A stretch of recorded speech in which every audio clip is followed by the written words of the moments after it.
Welcome back to another deep dive, everyone. Today we're tackling a period in American history that really, reshaped the nation, the Civil War and Reconstruction. And to help us sift through it all, I got a fantastic expert here with me, and we've got a ton of historical articles and resources. We really want to get into, I think, the core changes and challenges faced by African Americans during this era. Yeah, absolutely. We're going to explore how this period, really transformed the lives of African Americans. But before we get into the changes that happened during the Civil War and Reconstruction, we kind of have to understand where things stood before the war began. Right, definitely. Yeah. Yeah, paint the picture for us. What was life like for African Americans in, say, the South before the Civil War broke out?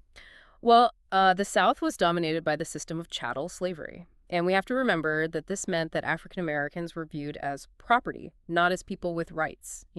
They were bought and sold. It's hard to even fathom that. It was brutal. They couldn't earn anything. They were denied education. They had no control over their own lives, where they lived, who they married. Their entire existence was basically forced labor. Primarily on plantations. Yeah, exactly. Working on plantations, cultivating crops, think cotton, tobacco, sugar. These were the backbone of the Southern economy. And it was all built on this forced labor. So describe that a bit more. What did forced labor actually look like day to day? It was relentless. I mean, it was sunrise to sunset 6 days a week, under the watchful eye of overseers who, enforced these brutal quotas. And punishments were harsh, whippings were common, really a constant threat. Wow. Beyond that physical toll, though, I mean, the emotional and psychological toll had to be immense. Not being able to own anything, not having control over your own movements. And then, of course, the constant threat of family separation. I mean, being sold away from your loved ones. That's just devastating.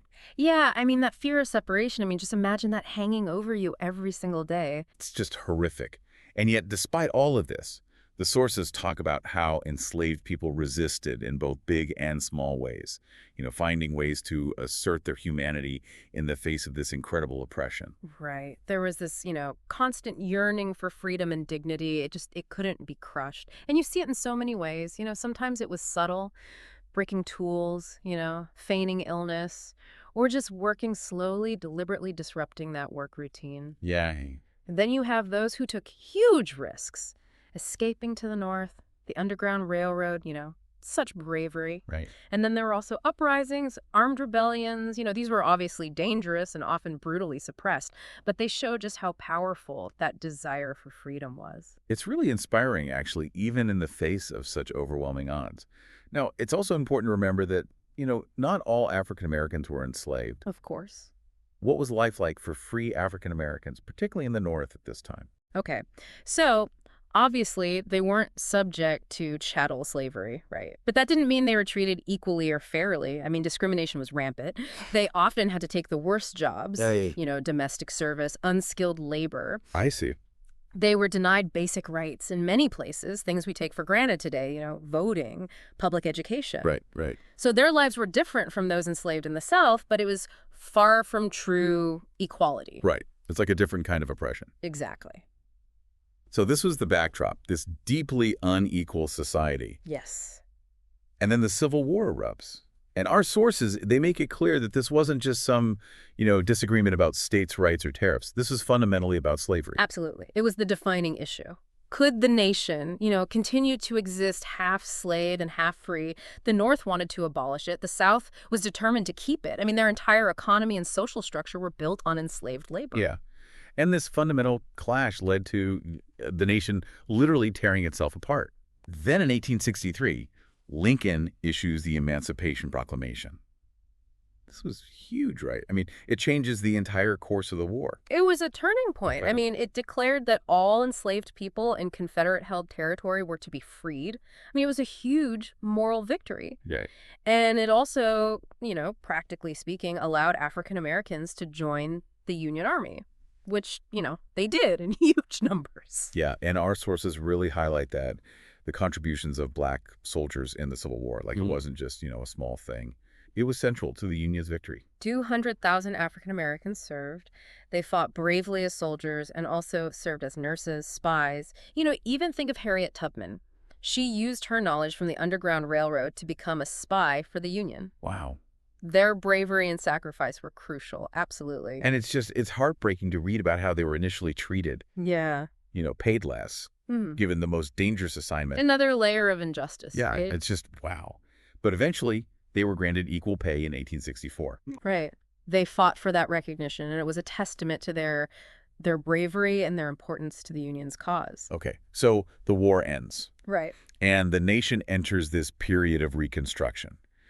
And it's often, portrayed as this failed experiment. Yeah. But our sources suggest a different perspective. They frame it as a time of, immense potential for change, particularly for African Americans. Yeah, I mean, think about it. For the first time, the possibility of true freedom and equality seemed real. I mean, it had never been on the table before. Yeah, so much is at stake. And right at the heart of this are the Reconstruction Amendments. Yeah. The 13th, 14th, and 15th Amendments. Mm-hmm. Can you break those down for us? What do they actually do? Yeah. The 13th Amendment, ratified in 1865, officially abolished slavery. I mean, it literally outlawed it everywhere in the U.S. It's a huge deal. Oh, whoa. Then you have the 14th Amendment in 1868, which granted citizenship to everyone born in the U.S., including African Americans.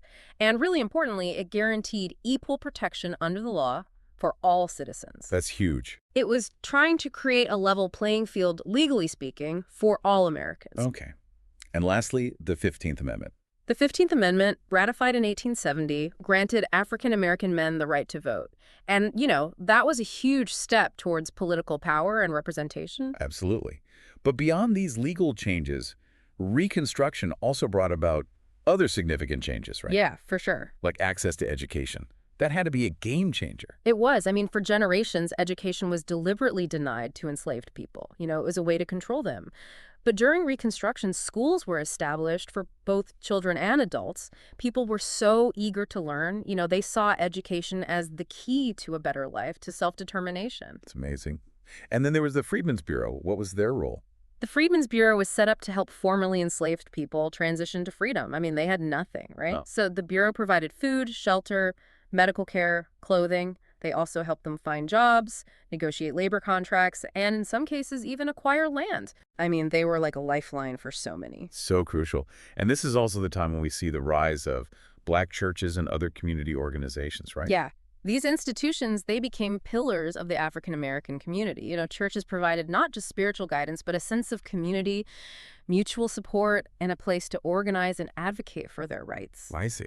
And then you have all these other groups popping up, Right. fraternal organizations, mutual aid societies. They all provided support and resources in a world that was still so hostile. Okay. And then, of course, for the first time, African Americans were able to participate in the political process. Right. Yeah. Black men registered to vote in droves. I mean, they were so eager to have their voices heard. And they were elected to local, state, even federal offices. They were shaping laws, advocating for change from within the system. What a powerful shift. And we also see the Exodusters movement during this time. Can you tell us about that? Yeah. So the Exodusters, these were African Americans who migrated west, primarily to Kansas. They were looking for a fresh start, a place where they might find better economic opportunities, less discrimination, more land. Wow. It was a risky move, but it shows how determined they were to create a better life for themselves. They weren't just, sitting back and waiting for things to change. They were taking action. It's so inspiring. Yeah. But as we know, Reconstruction wasn't all progress and hope. There were huge challenges and setbacks. Yeah. There was fierce resistance from those who wanted to maintain the old order. Right. And one example of that resistance was the Black Codes. Ugh.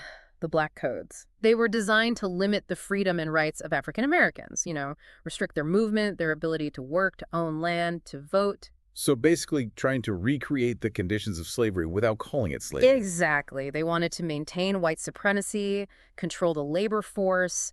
It was a way to undermine the progress of Reconstruction. And then, of course, there was the rise of white supremacist groups like the KKK. Yeah. The KKK used violence and terror to intimidate and suppress African Americans. Beatings, lynchings, arson. It was a reign of terror designed to keep Black people from exercising their rights, especially the right to vote. It's sickening. Yeah. And beyond the violence, there was the constant issue of poverty, right? Yes. Even with freedom, economic opportunities for African Americans were limited. Sharecropping trapped many in a cycle of debt. They were constantly struggling to make ends meet, and it made it even harder to exercise their rights and build a stable life. So it's this mixed bag, right? Incredible progress, but also deep-seated resistance and hardship. When we look at the long-term impact of this period, it seems like, yeah, slavery was abolished, rights were granted, but the promise of true equality was far from realized. Yeah, the legal and constitutional changes were huge, but deep-seated racism, discrimination, and violence continued to plague African Americans. Right. But it's important to remember that the Civil War and Reconstruction were still vital steps. Absolutely. They laid the foundation for future progress. The Reconstruction Amendments were a beacon of hope, a set of ideals that future generations would draw on to continue the fight for equality. Right. So as we wrap up this deep dive, it's clear that the Civil War and Reconstruction were a time of immense change, both positive and negative. The nation grappled with its identity and its ideals, and the legacy of this period, it continues to shape us today. Absolutely. I mean, think about the fight for civil rights, for voting rights, for economic justice. Those struggles are directly connected to the promises made and broken during Reconstruction. Right. And that brings us to our final thought for you to ponder. As you go about your day, consider how the triumphs and the tragedies of Reconstruction still resonate with us today. How do they inform our current conversations about race, equality, and justice in America? And what can we learn from this period as we continue to strive for a more perfect union? It's a complex legacy, but one that we can't ignore. Thanks for joining us for this deep dive.